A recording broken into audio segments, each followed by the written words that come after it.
Hello friends. आज हम बात करेंगे 7th क्लास की ज्योग्राफी चैप्टर 2 हमारी पृथ्वी के अंदर। ठीक है। इसके पहले 6th क्लास की ज्योग्राफी और 7th क्लास की ज्योग्राफी का चैप्टर 1 मैं अपलोड कर चुकी हूँ, तो आप चैनल पे जाके वीडियो देख सकते हैं।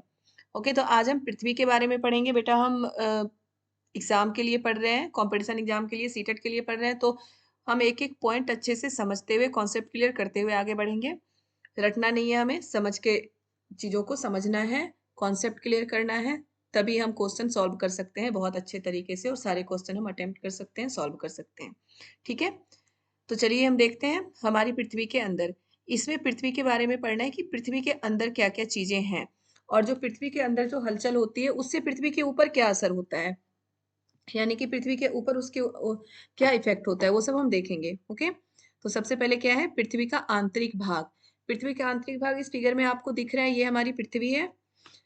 सबसे ऊपर जो पृथ्वी का सबसे ऊपरी परत है वो है प्रपटी, जिसे हम स्थल मंडल भी कहते हैं, स्थल मंडल कहते हैं, और फिर प्रपटी भी कहते हैं। प्रपटी सबसे पतली परत होती है, जो पृथ्वी की परतें हैं उसमें प्रपटी क्या है, सबसे पतली परत है। ये लास्ट चैप्टर में भी आपको बता चुकी हूँ प्रपटी और स्थल मंडल के बारे में। तो जो पृथ्वी की सबसे ऊपरी और ठोस परत है वो है प्रपटी, और जिसे स्थल मंडल भी कहते हैं। दूसरी परत को कहते हैं हम मेंटल। ठीक है। ये प्रपटी से ज्यादा मोटी है परत, इसे हम मेंटल कहते हैं। और जो सबसे आंतरिक परत है, सबसे अंदर की परत है, उसे हम क्या बोलते हैं, क्रोड। क्रोड जो है सबसे मोटी परत है। क्रोड में जो होता है वो लावा होते हैं, मतलब कि जो आग का लिक्विड बोल सकते हैं हम उसे, वो होता है क्रोड में। तो चलिए हम देखते हैं इसमें क्या है।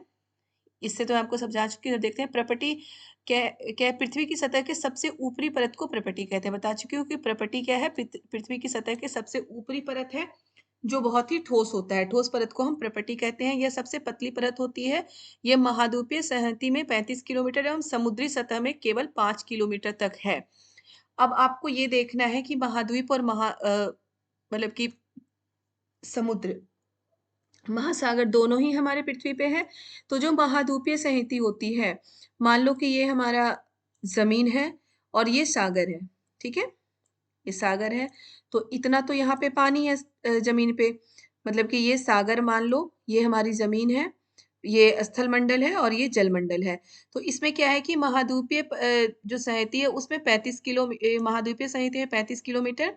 तो जो प्रपटी का भाग है वो यहाँ से जहां तक भी प्रपटी का भाग है 35 किलोमीटर है महाद्वीपीय संहति में।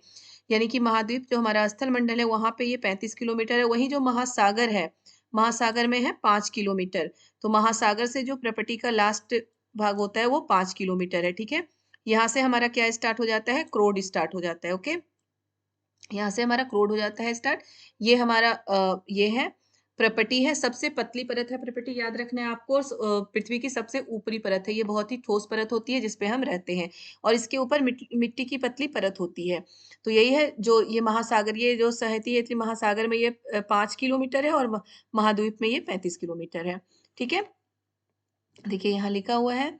अब है महासागरीय संहति मुख्य रूप से महाद्वीप संहति मुख्य रूप से सिलिका एवं एल्यूमिनियम जैसे खनिजों से बनी होती है। जो ये प्रॉपर्टी है ये किस चीज से बनी हुई है, सिलिका और एल्यूमिनियम। बेटा ये क्वेश्चन भी डायरेक्ट पूछा जाता है, सीटेट में पूछ लिया जाएगा। प्रॉपर्टी की विशेषता, उसमें कई चीजें आ जाती हैं कि ये बहुत पतली होती है, या ये सिलिका एवं एल्यूमिनियम से बनी हुई है। कुछ और ऑप्शन दे देगा आपको, मतलब जो प्रॉपर्टी की क्या विशेषता नहीं है। तो सारे ऑप्शन मतलब इसमें तीन तीन तो सही देता है, एक गलत। सिलिका और एल्यूमिनियम की जगह पे कुछ और दे सकता है आपको, जैसे सिलिका एवं मैग्नीशिया दे सकता है। तो आपको याद रखना है कि प्रॉपर्टी की जो परतें हैं, यानी कि स्थल मंडल की जो परत है वो किस चीज से बनी हुई है, सिलिका एवं एल्यूमिनियम से, जिसे महाद्वीप भी हम बोलते हैं। महाद्वीप मतलब कि जमीन का भाग, स्थल मंडल का भाग तो वो क्या है, सिलिका एवं एल्यूमिनियम जैसे खनिजों से बनी है, इसलिए इसे क्या बोलते हैं, सीएल। ठीक है। सीएल बोलते हैं इसे, इसका शॉर्ट फॉर्म है सीएल, आपको याद रखना है इसे। सी का मतलब है सिलिका और एल का मतलब है एल्यूमिनियम। ठीक है। तो आपको सीएल याद करिए, ज्यादा इजी है कि प्रॉपर्टी जो है वो सीएल से बनी हुई है। अ, महासागर की प्रॉपर्टी मुख्यतः सिलिका एवं मैग्नीशिया की बनी हुई है, इसलिए इसे सी में कहते हैं। सॉरी बेटा, ये जो है हमारा महाद्वीपीय संहति है, कि महाद्वीप जो हमारा है, महाद्वीप सिलिका एवं एल्यूमिनियम से बनी हुई खनिजों से बनी है, इसलिए इसे सीएल कहते हैं।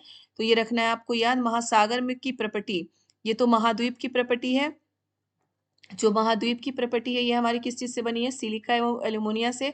और महासागर की प्रॉपर्टी मुख्यतः सिलिका एवं मैग्नीशिया से बनी हुई है। आपको याद रखना है ये जो प्रॉपर्टी है ये हमारी सिलिका एवं एल्यूमिनिया की बनी हुई है, और ये वाली प्रॉपर्टी जो है जो हमारी किससे बनी है, सिलिका एवं मैग्नीशिया से।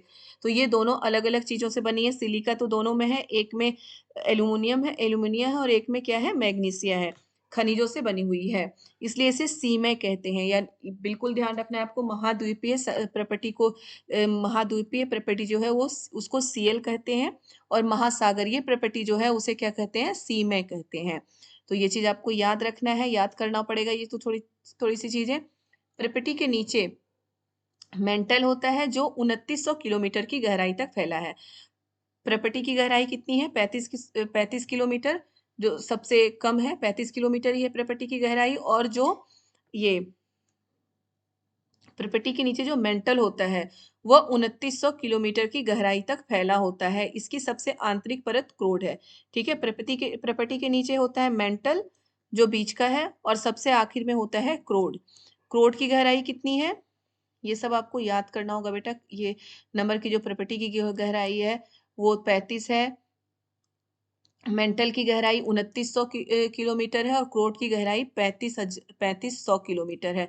ठीक है, मैं आपको पहले ही बता चुकी हूँ कि सबसे पतली परत हमारी प्रॉपर्टी है, उसके बाद मेंटल है, उसके बाद क्रोड है। तो प्रॉपर्टी की गहराई 35 किलोमीटर, मेंटल की गहराई है 2900 किलोमीटर, और क्रोड की गहराई है कितनी, 3500 किलोमीटर। ठीक है, यह मुख्यतः निकल, जो क्रोड है हमारा वो किस चीज से बना है, ये मुख्यतः निकल एवं लोहे की बनी होती है, और जिसे नीफे कहते हैं। ठीक है, क्रोड किस चीज से बना है, निकल एवं लोहे की बनी होती है, इसे नीफे कहते हैं। निकल तथा फे से होता है फेरस। ठीक है, नी से होता है निकल तथा फे से होता है फेरस।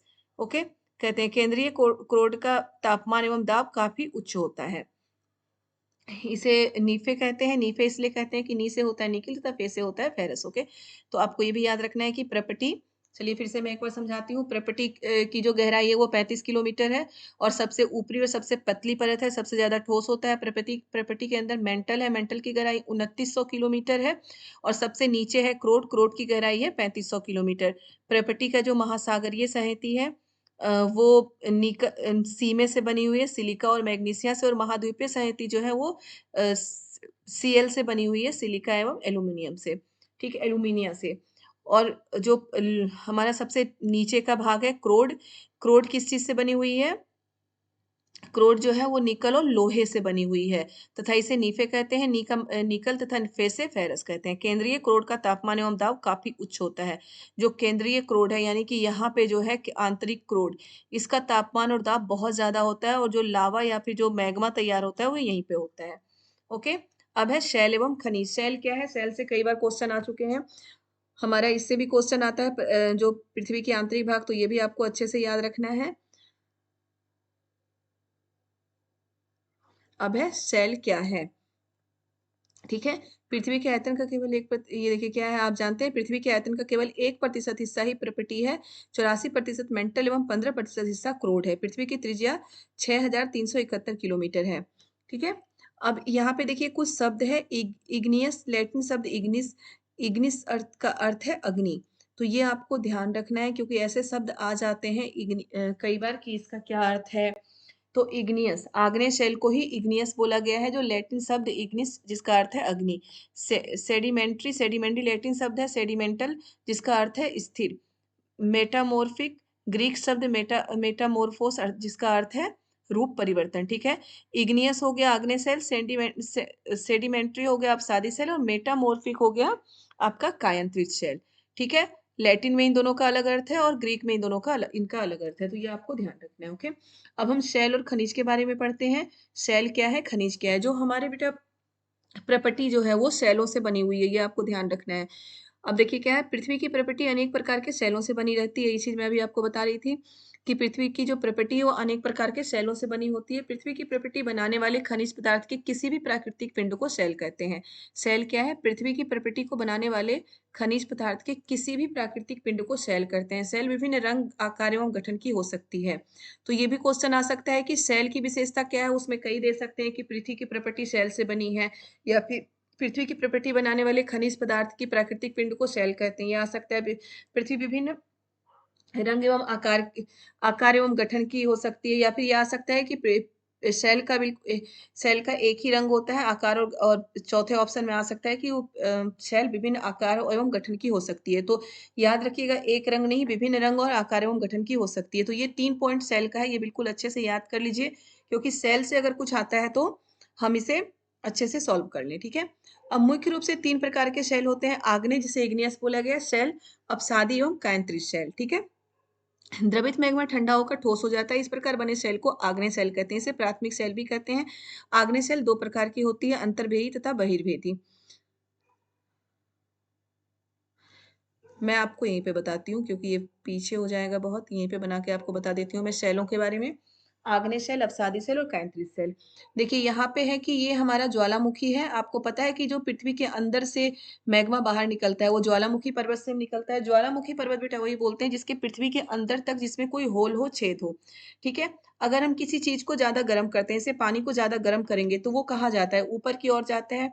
वही चीज पृथ्वी के अंदर जो मैग्मा है उसके लिए है कि जब मैग्मा बहुत ज्यादा गर्म हो जाएगा, यानी कि जो लावा है, आग का लिक्विड बोल सकते हैं, वो बहुत ज्यादा अगर गर्म होता है तो वो ऊपर जाता है, और कहीं से भी वो रास्ता बनाएगा, ढूंढता है कि कहीं से हमें रास्ता मिले ऊपर जाने का। तो जहां पे पृथ्वी के प्रपटी में उसे छेद दिख जाए, वहीं से वो ऊपर निकलता है। ज्वालामुखी पर्वत में छेद होते हैं, यहाँ हो सकता है, यहाँ हो सकता है, कहीं भी हो सकता है, वहां से वो बाहर निकलता है, ठीक है। तो इसे हम कहते हैं आग्नेय सेल, ठीक है। इन सेल को हम क्या बोलते हैं? आग्नेय सेल या प्राथमिक सेल। जो पृथ्वी की मेग्मा जो बाहर निकलती है उसे हम आग्नेय सेल या प्राथमिक सेल भी बोलते हैं। ये बाहर निकलकर बहुत तेजी से, जैसे ही हवा के संपर्क में आता है, ऑक्सीजन के संपर्क में आता है, सेल बहुत तेजी से ठंडा होता है। तो इसे क्या बोलते हैं हम? बहिर्भेदी आग्नेय सेल, क्योंकि बाहर आके ठंडा हुआ है तो बहिर्भेदी आग्नेय सेल। कुछ मैग्मा क्या होता है कि जो पृथ्वी के अंदर से बाहर आ रहा है और ज्वालामुखी पर्वत के अंदर ही वो ठंडा हो गया, मतलब वो इतना गर्म नहीं है कि वो बाहर निकल सके। बाहर निकलने के लिए उसे बहुत ज्यादा गर्मी होनी चाहिए, जिससे कि वो लिक्विड के रूप में बाहर आए, ऊपर उठे।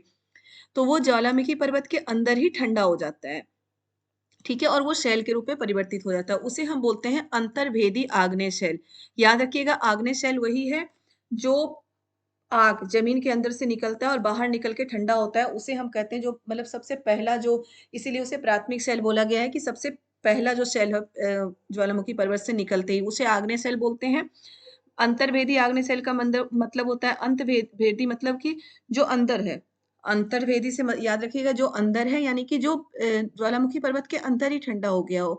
और बहिर्भेदी आग्नेय सेल होता है ज्वालामुखी पर्वत के बाहर निकलने, पर्वत के बाहर निकलने के बाद ठंडा हो गया हो, ठीक है। तो ये है आग्नेय शेल, बहिर्भेदी और अंतर्भेदी। देखिए यहीं पे दिया गया है।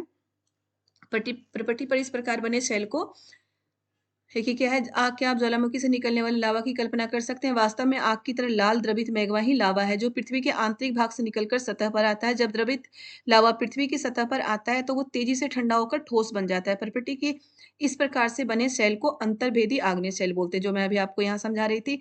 इसकी रचना बहुत बहुत ही महीन दानों वाली होती है। इसलिए उदाहरण के लिए बेसाल्ट, ये क्वेश्चन आता है कि बेसाल्ट कौन से सेल का उदाहरण है, ऐसे क्वेश्चन आते हैं। तो बेसाल्ट आग्नेय सेल का उदाहरण है। याद रखिएगा, जो आग्नेय सेल होता है वो बहुत ही महीन दानों वाले होते हैं। तो ये कुछ पॉइंट है बेटा, बहुत ही महीन दानों वाले होते हैं आग्नेय सेल। क्योंकि जो क्वेश्चन आता है वो आजकल ऐसे ही आते हैं कि क्या नहीं है, और उसमें कई पॉइंट दे देंगे और एक पॉइंट बिल्कुल मिलता जुलता होगा जो नहीं होता है, ठीक है। तो आपको आग्नेय सेल का याद रखना है कि आग्नेय सेल महीन दाने वाले होते हैं, और द्रवित मैग्मा जो पृथ्वी पर आते ही ठंडा होता है उसे बहिर्भेदी आग्नेय सेल बोलते हैं। और जो आग्नेय सेल का उदाहरण क्या है? बेसाल्ट। दक्कन पठार बेसाल्ट सेलों से बना है। आपको ये भी बिल्कुल ध्यान रखना है कि जो दक्कन का पठार है वो बेसाल्ट सेलों से बना है, क्योंकि ये क्वेश्चन भी आ चुका है कि दक्कन का पठार कौन से सेल से बना है, तो बेसाल्ट सेलों से बना है, यानी कि आग्नेय सेल से बना है, ठीक है, बहिर्भेदी आग्नेय सेल से। अब यही चीज देखिए आगे कि द्रवित मैग्मा कभी कभी भूप्रपटी के अंदर गहराई में ही ठंडा हो जाता है। इस प्रकार बने ठोस को अंतर्भेदी आग्नेय सेल कहते हैं। ग्रेनाइट, जो अंतर्भेदी आग्नेय सेल का उदाहरण है ग्रेनाइट, और बहिर्भेदी आग्नेय सेल का उदाहरण है बेसाल्ट, ठीक है। अंतर्भेदी आग्नेय सेल का उदाहरण क्या है? ग्रेनाइट, और बहिर्भेदी आग्नेय सेल का उदाहरण है बेसाल्ट। अब क्या है कि धीरे धीरे ठंडा होने के कारण, जो बाहर ठंडा हुआ वो बहुत तेजी से ठंडा हुआ है, तो उसके कारण उसके जो दाने होते हैं बहुत महीन होते हैं। जो अंतर्भेदी आग्नेय सेल है वो धीरे धीरे ठंडा होने के कारण इनके मतलब इनके दाने बड़े होते हैं, ठीक है। बड़े बड़े चट्टानों के रूप में ये परिवर्तित हो जाते हैं, बड़े बड़े दानों के रूप में। ग्रेनाइट है अंतर्वेदी आग्नेय शैल, और बेसाल्ट है अंतर्वेदी बहिर्वेदी आग्नेय शैल। ये बार बार रिपीट कर रही हूँ ताकि आपको इन चीजों को याद रहे। और इसमें कॉन्सेप्ट आप बिल्कुल क्लियर रखना कि जो बहुत तेजी से ठंडा हो रहा है वो छोटे छोटे दानों में होता है, और जो धीरे धीरे ठंडा होता है, अगर जमीन के अंदर कुछ चीजें ठंडी हो रही है तो वो धीरे धीरे होगा, तो उसके दाने बड़े होते हैं। यानी कि अंतर्वेदी आग्नेय शैल के दाने बड़े होते हैं और बहिर्वेदी आग्नेय शैल के दाने छोटे होते हैं। बहिर्वेदी आग्नेय शैल का उदाहरण है बेसाल्ट, और अंतर्वेदी आग्नेय शैल का उदाहरण है ग्रेनाइट। ओके, अब देखिए है अवसाद, यानी कि अवसादी सेल। अब क्या होता है कि ये जो आपका आग्नेय शैल है, ये बहुत तेज हवा चल रही हो, कुछ चल रहा हो, तो इससे ये इधर उधर मतलब कि टूट के फूट के इधर उधर चले जाते हैं। इसका अवसाद, अवसाद का मतलब क्या होता है? बचा हुआ सामान, ये होता है ना, बची हुई चीजें। ये टूट फूट के इधर उधर लुढ़क के टूट फूट के इधर उधर जाती है, जिसके कारण क्या होता है कि सेल में परिवर्तन होता है। इसी को सेल चक्र बोलते हैं, इसी को हम क्या बोलते हैं? अवसादी सेल। देखिए क्या है अवसाद, सेल लुढ़क कर चटक कर तथा एक दूसरे से टकराकर छोटे छोटे टुकड़ों में टूट जाती है। इस छोटे कणों को अवसाद कहते हैं। ये अवसाद हवा, जल आदि के द्वारा एक स्थान से दूसरे स्थान तक पहुंचाकर जमा कर दिए जाते हैं। ये अदृढ़ अवसाद दबकर एवं कठोर होकर सेल की परत बनाते हैं। इस प्रकार की सेलों को अवसादी सेल कहते हैं। ठीक है, टूटे फूटे सेल इधर उधर चले जाते हैं, जिसको हम क्या बोलते हैं? अवसादी सेल। मतलब दबकर कठोर परत बना लेते हैं, जिसे हम क्या बोलते हैं? अवसादी सेल। और क्वेश्चन ये आता है कि जीवाश्म कौन से सेल में पाए जाते हैं? तो जीवाश्म हमारे अवसादी सेल में पाए जाते हैं, क्योंकि अगर ये पत्थर टूट के कहीं और गया, उसके नीचे जीव दब सकते हैं। कुछ जीव दब जाते हैं और दब के मर जाते हैं, या मरे हुए जीव भी उसके नीचे दब जाते हैं, और उसी के अंश उसके नीचे पाया जाता है। इसलिए जीवाश्म के बारे में क्वेश्चन कई बार आ चुका है कि जीवाश्म कौन से सेल में पाए जाते हैं? तो जीवाश्म अवसादी सेल में पाए जाते हैं। अब देखिए अवसादी सेल का उदाहरण क्या है? बलुआ पत्थर, रेत, ये दोनों अवसादी सेल में बनता है। इन सेलों में पौधे, जानवर एवं अन्य सूक्ष्म जीवाणु जो कभी इन सेलों पर रह रहे हैं के जीवाश्म भी हो सकते हैं। तो जीवाश्म अवसादी सेल में पाया जाता है। अब आगे है आपका कायांतरित सेल। आग्नेय एवं अवसादी सेल उच्च ताप एवं दाब के कारण कायांतरित सेलों में परिवर्तित हो सकती है। उदाहरण के लिए चिकनी मिट्टी स्लेट में एवं चूना पत्थर संगमरमर में परिवर्तित हो जाती है। ये क्वेश्चन आता है बेटा कि चिकनी मिट्टी किस चीज में परिवर्तित होती है और चूना पत्थर किस चीज में परिवर्तित होता है? तो चिकनी मिट्टी हमारी स्लेट में परिवर्तित होती है और चूना पत्थर संगमरमर में परिवर्तित होता है। कायांतरित सेल क्या है? कायांतरित का मतलब होता है काया में परिवर्तन। ठीक है, तो कायांतरित सेल हमारा क्या होता है? बहुत ज्यादा ताप और दबाव। ये जो अवसादी सेल था, इस पर बहुत ज्यादा ताप और दबाव पड़ रहा हो, ये धीरे धीरे दबता चला गया, बहुत ज्यादा ताप और दबाव पड़ रहा हो, तो जो चूना पत्थर होता है, चूना पत्थर मतलब जो चिकनी मिट्टी, चूना पत्थर क्या होता है? चूना पत्थर पे बहुत ज्यादा ताप और दबाव पड़ रहा तो वो संगमरमर में परिवर्तित हो जाता है दब के। चिकनी मिट्टी जो है उस पर दबाव पड़ता है तो वो स्लेट में परिवर्तित हो जाता है।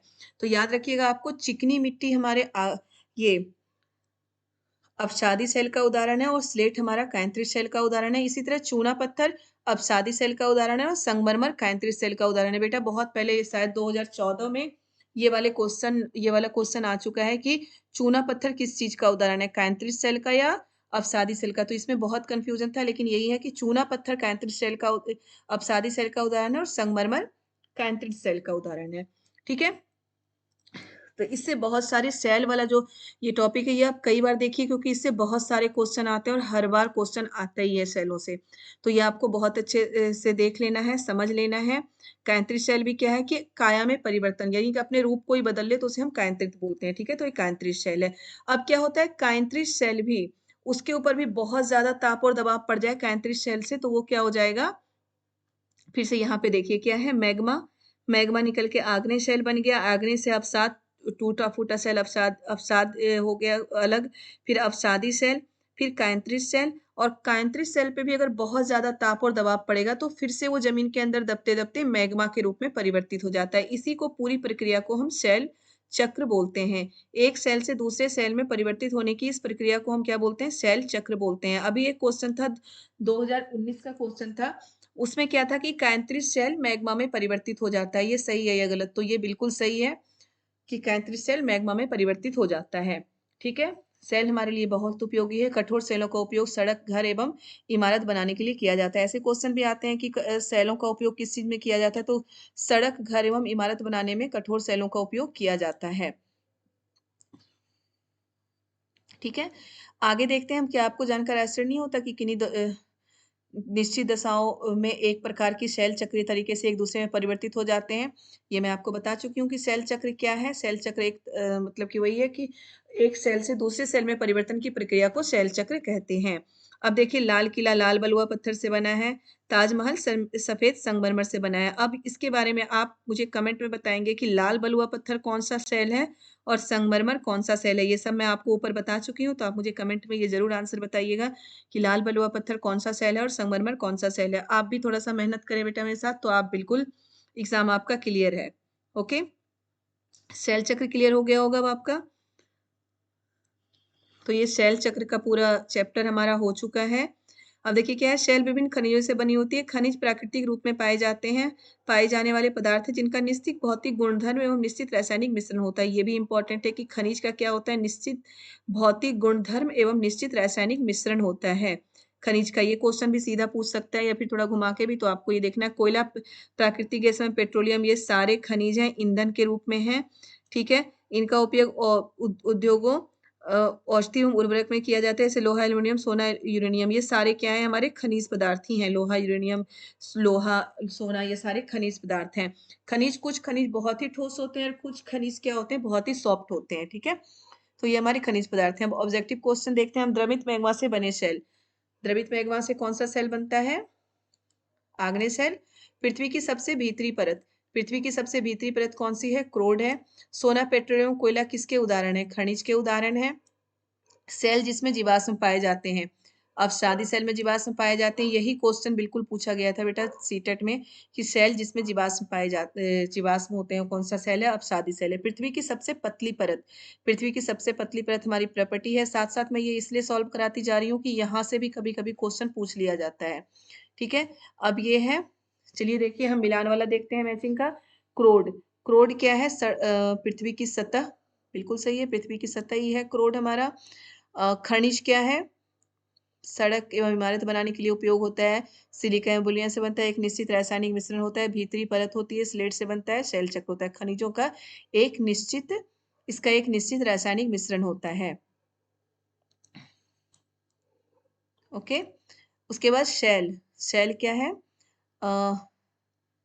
सड़क एवं इमारत बनाने के लिए उपयोग होता है। बिल्कुल सही है, जो कठोर सेल होते हैं उनके सड़क और इमारत बनाने में उपयोग होता है। चिकनी मिट्टी स्लेट में परिवर्तित होती है।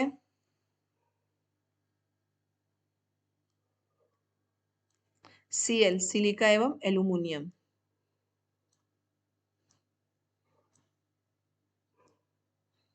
ओके, ठीक है।